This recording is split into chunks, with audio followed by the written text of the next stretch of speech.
Okay, so what if the secret to a long, happy, and truly fulfilling life isn't hidden away in some complex philosophy?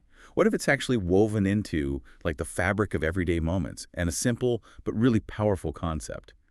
Today, we're embarking on a deep dive into Ikigai. This is a profound Japanese idea.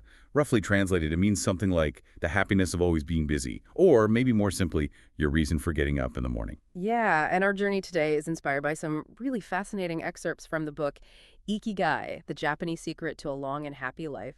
It unearths wisdom from the world's longest living people, particularly folks on the Japanese island of Okinawa. Right. And our mission here is to pull out the most important nuggets of knowledge from these sources. We want to help you understand what it really means to find your unique purpose, and maybe how cultivating specific habits can lead to a longer, more joyful journey through life. There are some surprising facts and aha moments in here, definitely. So let's get into it. So at its core, Ikigai. Hmm. It's this Japanese concept, right? Often translated as your reason for being. Mm. And it's not something you just like stumble upon easily. It's considered hidden deep inside each of us. It requires patient search, sometimes lifelong. And people in Okinawa, they say it's the very reason they get up in the morning. Mm-hmm. And what's really fascinating is how that connects to their view on, say, retirement. Yeah. In Japan, our Western idea of just stopping work for good, it doesn't really exist in the same way. A lot of Japanese people keep doing what they love, for as long as their health allows.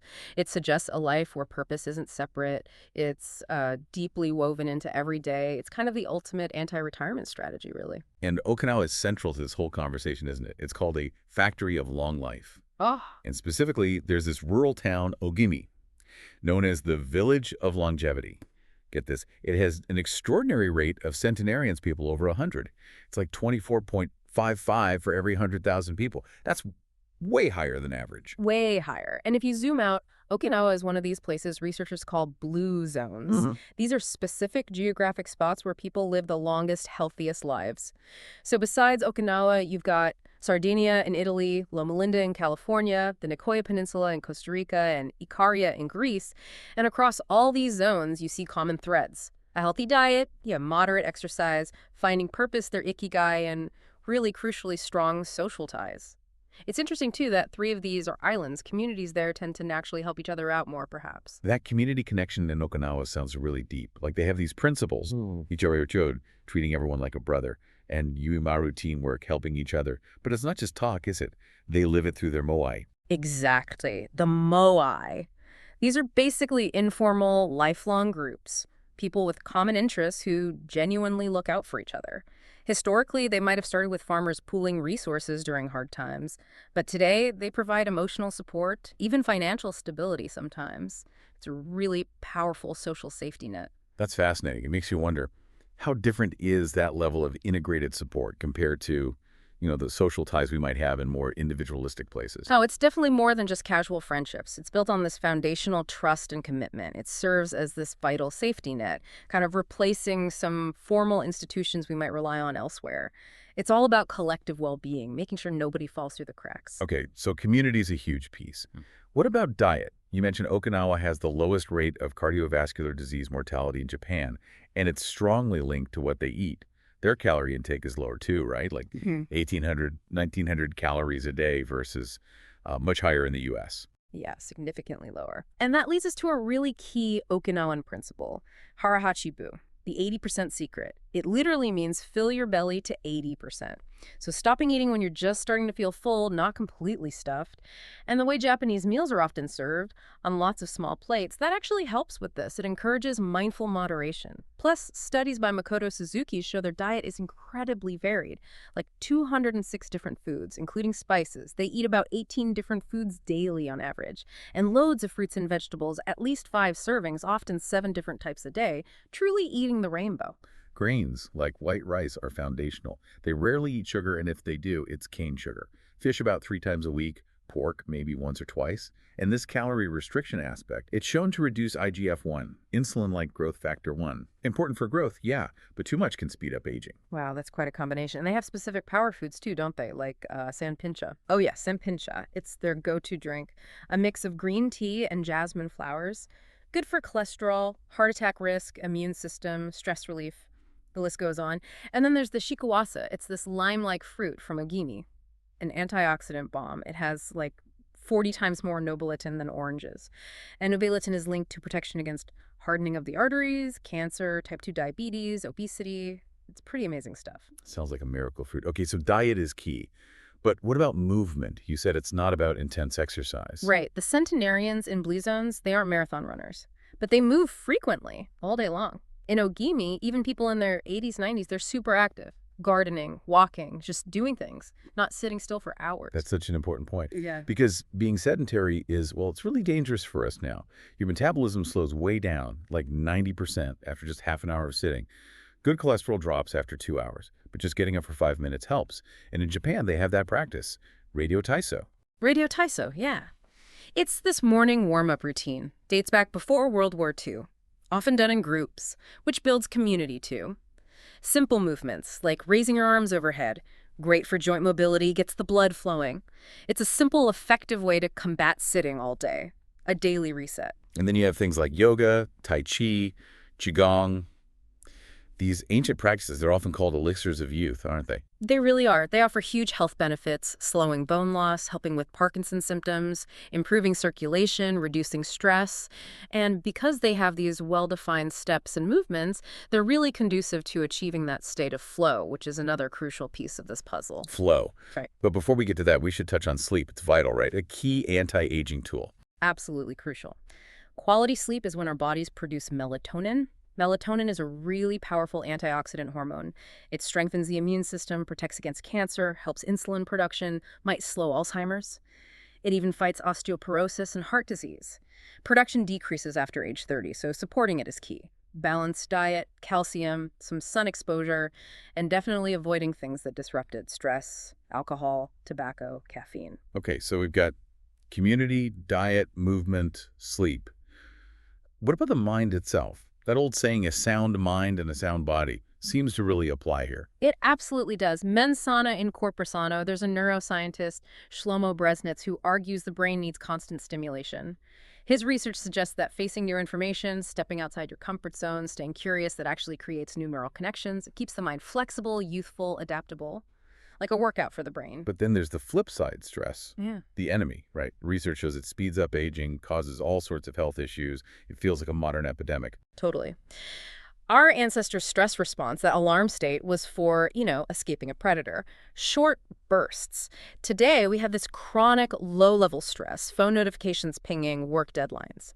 It's constant. And this chronic stress damages healthy cells. It actually weakens our telomeres, those protective caps on our chromosomes. Wow. Think of the plastic tips on shoelaces. Stress wears them down faster, contributing directly to cellular aging. But, and this is really interesting, Go on. it seems not all stress is bad. Ah, okay, so it's more nuanced. Exactly.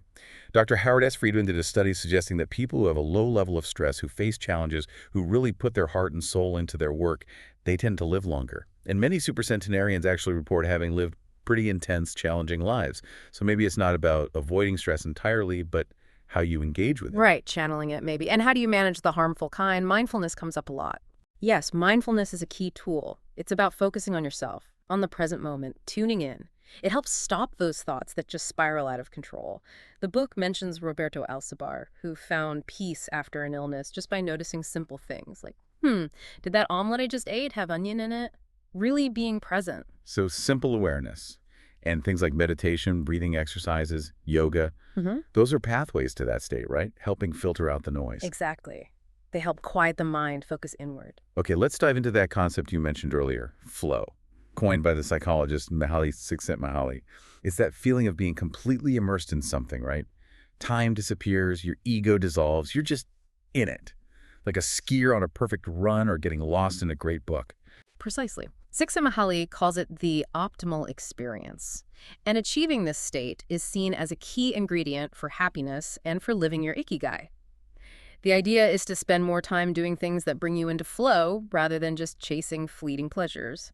He says it's that state where nothing else seems to matter. The experience itself is so enjoyable that people will do it even at great cost for the sheer sake of doing it. And it's universal. Happens in New York, happens in Okinawa. So how do you make flow happen more often? What are the strategies? I remember reading one is about choosing a task that's challenging but not too challenging. That's a big one. It needs to stretch you a bit, align with your skills, but not be so hard it causes anxiety or so easy you get bored. It's finding that sweet spot. Hemingway had that quote about writing, "Sometimes I write better than I can." That captures it, I think, pushing your own boundaries slightly. Okay, and another strategy is having a clear goal, right? A clear, concrete objective. Think about video games or sports. The goals are super clear. Joy Ito from the MIT Media Lab talks about compass over maps. Have a clear direction, but don't obsess over every single step. Focus on the process, the immediate action, like an athlete focusing on this movement, not the gold medal, while competing. And then there's the big one for modern life, avoiding multitasking. Oh, yes, it's a flow killer. The science is pretty clear. Trying to do multiple things at once makes you less productive, like 60% less. And it can even lower your IQ temporarily. That Stanford study with the arrows showed people used to multitasking were actually more easily distracted. So concentrating on a single task, probably the most important factor for achieving flow. Okay, so what are some practical tips for that? For single tasking, Well, avoiding screens first thing in the morning and last thing at night helps train your focus. Turning off your phone before you start an activity where you want flow. Maybe even have tech-free days or hours. Batching things like email checks, using the Pomodoro technique, those short bursts of focused work. Creating rituals around your work can signal to your brain it's time to focus. And maybe, obviously, finding or creating a space where you won't be interrupted. it's interesting how deeply ingrained this flow idea seems to be in Japanese culture. You see the Dakupis, the master artisans, and engineers, even otakus, those passionate fans. There's that spirit of Ganbaru, which is more than just persevere, right? It's like giving your absolute best, finding pride in the effort itself. Seems perfect for flow. Absolutely perfect. Think about the examples. Toyota Takumis, who still insist on making certain screws by hand. Or the Kumano brush maker mentioned in the book. So absorbed in choosing individual bristles, her hands just flowing, she barely noticed people watching her. Steve Jobs was famously obsessed with Japanese artisans like Yukio Shakunaga and his unique porcelain. He sought that level of dedication. And Jiro, the sushi master, 80 years perfecting his craft, finding Ikigai, finding flow in that focused repetition. Or Hayao Miyazaki from Studio Ghibli, still drawing by hand, working on holidays. It shows that when you truly love what you do, retirement isn't really the goal. So many great artists and thinkers embody this Einstein working till the end. Murakami protecting his writing time fiercely. They guard their flow state. But can you find flow in, like, boring stuff, mundane tasks? Surprisingly, yes. That's where microflow comes in. It's about turning routine things into moments of focused enjoyment. Think of that Tokyo elevator operator described in the book, moving with such grace and focus, like a dance. Or Bill Gates apparently enjoying washing dishes every night, trying to do it efficiently, mindfully. That's microflow. Even Richard Feynman found pleasure in painting office walls as a mental break, finding absorption in the simple act. Ah, okay. So rituals help with that too, breaking down big things. Definitely. Rituals provide clear steps, structure, makes things less overwhelming, and it reinforces that idea. Happiness is in the doing, not in the result. It's about enjoying the process, the state of flow itself. That's where the joy is found, not just at the finish line. Rituals over goals. So for you listening, maybe think about your own flow activities. What are they? What do they have in common? Could you explore something new but similar? If you love photography, maybe try painting. If you snowboard, maybe try surfing. Flow seems like a muscle. The more you train it, the more you'll experience it, and maybe the closer you get to your Ikigai. Now let's hear from some real masters of longevity, the super centenarians, people 110 plus old. Misao Okawa lived to 117. Her advice: eat and sleep, and you'll live a long time. You have to learn to relax. Simple. She loved her sushi too. Maria Capovilla, 116, said she never ate meat, and she was still dancing with energy at 107. Incredible. And John Calment, the oldest ever at 122, rode her bike till she was 100. Her attitude was just, everything's fine. Walter Bruning, 114, believed, if you keep your mind and body busy, you'll be around a long time. And Alexander Imich, 111, just kind of shrugged, I just haven't died yet. Didn't drink alcohol. It's striking, too, how many artists echo this never-retire spirit driven by their Ikigai. Christopher Plummer wanting to drop dead on stage. Osamu Tezuka, the manga artist, his last words were supposedly, please, just let me work. Carmen Herrera sold her first painting at 89.